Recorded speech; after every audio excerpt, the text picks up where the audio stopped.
137. O banquete dos publicanos. A gente sempre fala da Santa Ceia, mas agora não vamos falar do banquete dos publicanos. Está em Mateus capítulo 9, versículo 11. E os fariseus, vendo isto, disseram aos seus discípulos: Por que come o vosso mestre com os publicanos e pecadores? Então vamos ler, depois debatemos. De maneira geral, a comunidade cristã, em seus diversos setores, ainda não percebeu toda a significação do banquete do mestre entre publicanos e pecadores. Não só a última ceia com os discípulos mais íntimos se revestiu de singular importância. Nessa reunião de Jerusalém, ocorrida na Páscoa, revelando-nos Jesus o caráter sublime de suas relações com os amigos de apostolado. Trata-se de ágape íntimo e familiar, solenizando despedida afetuosa e divina lição ao mesmo tempo. No entanto, é necessário recordar que o mestre atendia a esse círculo em derradeiro lugar, porquanto já se havia banqueteado carinhosamente com os publicanos e pecadores. Partilhava a ceia com os discípulos, num dia de alta vibração religiosa, mas comungara o júbilo daqueles que viviam à distância da fé, reunindo-os generoso e conferindo-lhes os mesmos bens nascidos de seu amor. O banquete dos publicanos tem especial significado na história do cristianismo. Demonstra que o Senhor abraça a todos os que desejem a excelência de sua alimentação espiritual nos trabalhos de sua vinha, e que não só nas ocasiões de fé permanece presente entre os que amam. Em qualquer tempo e situação está pronto a atender as almas que o buscam. O banquete dos pescadores foi oferecido antes da ceia aos discípulos. E não nos esqueçamos de que a mesa divina prossegue em sublime serviço. Resta aos comensais o aproveitamento da concessão. Então, banquete dos publicanos. Está no Evangelho de Mateus 9:11, capítulo 9, versículo 11. E os fariseus, vendo isso, disseram aos discípulos: Por que come o vosso mestre com os publicanos e pecadores? É interessante, iniciando assim, como a gente gosta de exigir. Eu sempre falo assim, toda vez que alguém exige de você algo, é porque ele coloca você num patamar melhor do que ele. Você não vai exigir de alguém algo que você não espera que ele seja melhor. Não é verdade? Então, quando você fala e alguém diz assim para você: Puxa, mas você fazendo isso, você não deveria ficar bravo. Você deveria dizer: Nossa, obrigado pelo elogio, né? Já que você se pegou surpreso com a minha atitude, provavelmente você tem a conta de que eu sou melhor do que isso que você assiste e testemunha. Então, olha aqui, os próprios fariseus dando um testemunho de como eles enxergavam Jesus, hein? Por que come o vosso mestre com publicanos e pecadores? O vosso mestre, aquele ser evoluído para eles. De maneira geral, a comunidade cristã, em seus diversos setores, ainda não percebeu toda a significação do banquete do mestre entre os publicanos e pecadores. Lembremos que essas duas classificações, publicanos e pecadores, os pecadores eram todos que não seguiam os mandamentos do Torá, do Halachá, do Mishnah, do livro sagrado que tinha os judeus, ou na época os hebreus. Então eles tinham você era um pecador se você não seguisse. E tinha os publicanos, que muitas vezes os publicanos eram judeus. E eles seguiam sim todo o ritual, todo o livro, ia na sinagoga, dava dízimo, mas eles não eram bem vistos. Por quê? Porque eles trabalhavam para o governo. E por isso que eles eram funcionários públicos, é o chamado hoje funcionário público. Eles eram mal vistos porque eles eram pessoas de um povo que traíam o povo, na visão deles. Por quê? Porque uma vez que eles trabalhavam a serviço do governo romano, e o governo romano escravizava o povo, então eles pensavam assim: poxa, você é meu sangue, você é um judeu, um hebreu, e só porque está a serviço de Roma, você vem me cobrar os impostos, espanca a minha família, rouba o que é meu, etc., né? Porque está a serviço de Roma, então você é um traidor do povo. Então, os publicanos eram considerados traidores do povo. E você vê como que sempre na história, né? É muito interessante isso. Sempre na história, o capitão do mato era um escravo. E ele se dedicava a perseguir todos os escravos que fugiam e trazer para o senhor dele. Sempre os piores são os do próprio povo. Quando são contratados, basta você dar alguma melhoria para alguém dentro de um determinado povo e grupo, ou grupo social, beneficiar aquele meia dúzia ali, e aquela meia dúzia é capaz de fazer com todo o restante do grupo o que nem os inimigos do grupo fariam. Quer ver uma coisa muito simples? Olha só. Hitler queria pegar os judeus. Mas você acha que quem entregou os judeus foram os alemães, os nazistas? Não, os judeus mesmo. Ele pegava uma pessoa, um judeu, e dava a cesta básica para aquela pessoa, bisbilhotar toda a vigilância, a quadra dela, e denunciar para o QG alemão. Sempre foi assim a história. Sempre tem que ter um dentro que vai receber um benefíciozinho para detonar o restante. Não tem como. Sempre a história foi construída assim. Então, olha só. Os publicanos eram esses, considerados dessa maneira, né? Pega alguém de dentro deles, que conhece tudo, como é que eles se organizam, como que eles fazem até para esconder a criação deles e tudo, né? E dá a eles um status. Pronto. Não é bem assim, né? Porque eles compravam também o quanto de impostos eles iam cobrar. Eles compravam de Roma. Então eles iam cobrar esses impostos até receber de volta o dinheiro que eles investiram. Era um negócio. Não só a última ceia, continuando, não só a última ceia, com os discípulos mais íntimos, se revestiu de singular importância. Nessa última reunião de Jerusalém, ocorrida na Páscoa, revela-nos Jesus o caráter sublime de suas relações com os amigos de apostolado. Trata-se de ágape íntimo. Ágape também era dado, é um tipo de amor, são vários tipos de amores. O ágape é o total, aquele amor que você dá incondicionalmente, mas o ágape também era um termo grego utilizado na época para festividades onde você queria comemorar qualquer coisa de muita alegria. Era uma festividade de ágape, uma reunião de ágape. Então trata-se de ágape íntimo e familiar, solenizando despedida afetuosa e divina, lição ao mesmo tempo. Então ele está mostrando aqui que não só na última ceia que Jesus está com seus discípulos, os escolhidos dele, mas ele mostra que no momento da Páscoa ele também teve um momento de confraternização com todos aqueles que o seguia, o admirava, o buscava.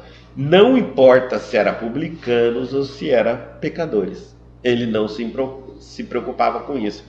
Aliás, Jesus não fazia nenhuma diferença entre se você seguia, tinha ou não religião. Se você o buscasse, ele te atendia. No entanto, ele está dizendo, é necessário recordar que o mestre atendia a esse círculo em derradeiro lugar. Não era sempre como os primeiros. porquanto já se havia banqueteado carinhosamente com os publicanos e pecadores. Partilhava a ceia com os discípulos, num dia de alta vibração religiosa, mas comungara o júbilo daqueles que viviam à distância da fé. Mesmo aqueles que estavam mais distantes, não acreditavam, tinham suas dúvidas, ele ainda assim tinha seu momento de confraternização, reunindo-os generoso e conferindo-lhes os mesmos bens nascidos do seu amor. Amava todos por igual, atendia, tirava as dúvidas, quem o buscasse, quem não buscasse, quem buscava constantemente, quem não buscava constantemente. O banquete dos publicanos tem especial significado na história do cristianismo. Demonstra que o Senhor abraça a todos os que desejem a excelência de sua alimentação espiritual nos trabalhos de sua vinha. Ou seja, se a pessoa estiver interessada realmente em aprender um conhecimento espiritual do Cristo, é bem-vindo. O que ele vai fazer com aquele conhecimento, aí já não interessa a Jesus. Se ele vai sair dali, vai voltar para dentro de casa, vai ficar só com ele, ou se ele vai sair dali, vai divulgar, ou se ele vai sair dali, vai ficar só entre os parentes deles, isso não compete a Jesus. Mas estava em busca, e até o Cristo ele o recebia. Então, abraça a todos os que desejam a excelência de sua alimentação espiritual nos trabalhos de sua vinha, e que não só nas ocasiões de fé permanente, presente entre os que os amam. Ele não vivia somente com aqueles que o amavam, que era declarado esse amor, esse respeito, essa admiração. Ele também levava o conhecimento para todos os círculos. Quem tivesse interesse ouvia. Em qualquer tempo e situação, está pronto a atender as almas que o buscam, independentemente de quem elas sejam. O banquete dos pecadores foi oferecido antes da ceia dos discípulos. Então era o momento que eles estavam tendo com o povo, Jesus e o povo, a multidão, aqueles que o quisessem, né? Depois é que ele vai ficar em uma outra ceia recolhida aos discípulos, porque aí já vai haver ensinamentos mais profundos. Normalmente, quando ele encontrava com a multidão, ele só respondia às questões do povo, as dúvidas do povo, que geralmente naquela época se pagava ou se não pagava imposto, se é justo o publicano cobrar imposto deles, se é justo viverem na escravidão com Roma, se é justo isso, aquele padrão de dúvidas que o povo tinha. Já quando ele foi com os discípulos na Santa Ceia, aí ele não era para responder questões, ele ia colocar proposta, ensinamentos novos da vida espiritual. E não nos esqueçamos de que a mesa divina prossegue em sublime serviço. Quer dizer, quando a gente agora transforma um fato bíblico em uma representação figurada dos ensinamentos espirituais, então aqui é um caso que vai fazer isso, ó. A mesa divina, a mesa que havia a festividade do povo era uma mesa divina que está, não é em festividade, porque se a gente pensar, dá a impressão que no mundo espiritual, no plano mais evoluído, todo mundo só fica lá fazendo festa, dançando, brincando o tempo todo, né? Não. A festividade no mundo espiritual é trabalho incessante. Então, olha só. Não esqueçamos de que a mesa divina prossegue em sublime serviço, trabalho, ou seja, reúne-se numa mesa no mundo espiritual, é possível reunir no mundo espiritual e mesmo, mas para arquitetar planos de trabalhos de ações, não para festividades.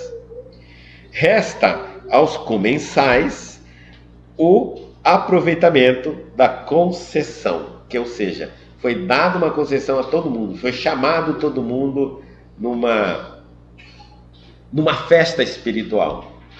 É como se na época da Segunda Guerra Mundial, que ia começar a Segunda Guerra Mundial, todos os planos mais próximos da Terra espiritual, todas as colônias receberam um chamado da espiritualidade superior, dizendo que já iniciaria então a Segunda Guerra Mundial e que milhões e milhões de irmãos iriam desencarnar nessa guerra. E que todas as colônias espirituais deveriam se preparar para recepcionar esses irmãos que viriam atormentados pela perseguição, pela guerra, né? Tanto dos que partiam da terra atormentados, quanto para atender os que ficavam atormentados em luto no plano terreno. Então, quando eles fazem esse tipo de chamado, aí cada colônia espiritual dá a sua festividade, olha só, reúne os grandes para ver como que eles vão colocar as pessoas nos postos de atendimento, de que forma farão o socorro. E nesse momento é chamado todo mundo da colônia. Todos podem, até quem não está, até quem está em tratamento, não está deslocado para um determinado trabalho, pode sim se candidatar para fazer um determinado trabalho na colônia espiritual. E foi isso que eles fizeram. Então aqui está mostrando para nós que Jesus, em termos de banquete, em termos de reunião, convocando ao trabalho, ele fez até com os publicanos. Todos, sem exceção. Quem quiser pode trabalhar, pode agir. Sempre uma reunião. Não é assim, o almoçar.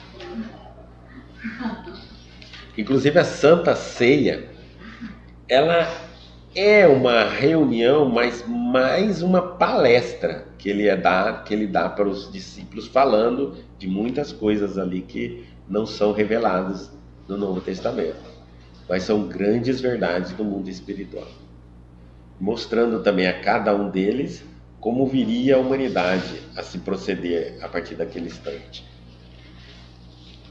Sempre o ensinamento. Nunca é vão. Um espírito superior, ele nunca age em vão. Nunca.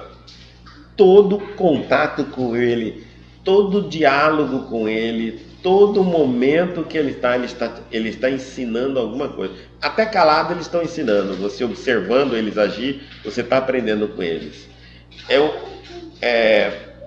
Como a evolução tem pressa, como o nosso desenvolvimento de maturidade tem pressa, que nós achamos que não.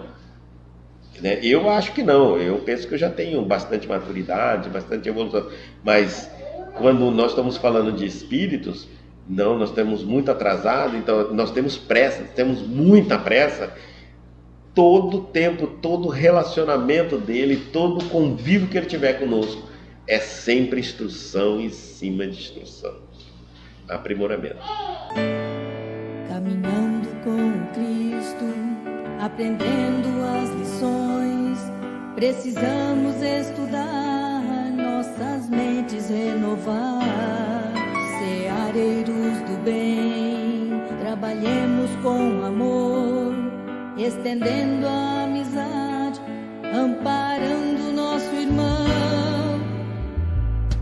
Ó Mestre do amor, ilumina nossas mentes, plantando as sementes em nossos corações. Ó Mestre do amor, ilumina nossa estrada, é tão longa a caminhada, mas teremos que chegar. Caminhando com Jesus, renovando a esperança, aprendendo a cada dia como faz uma criança.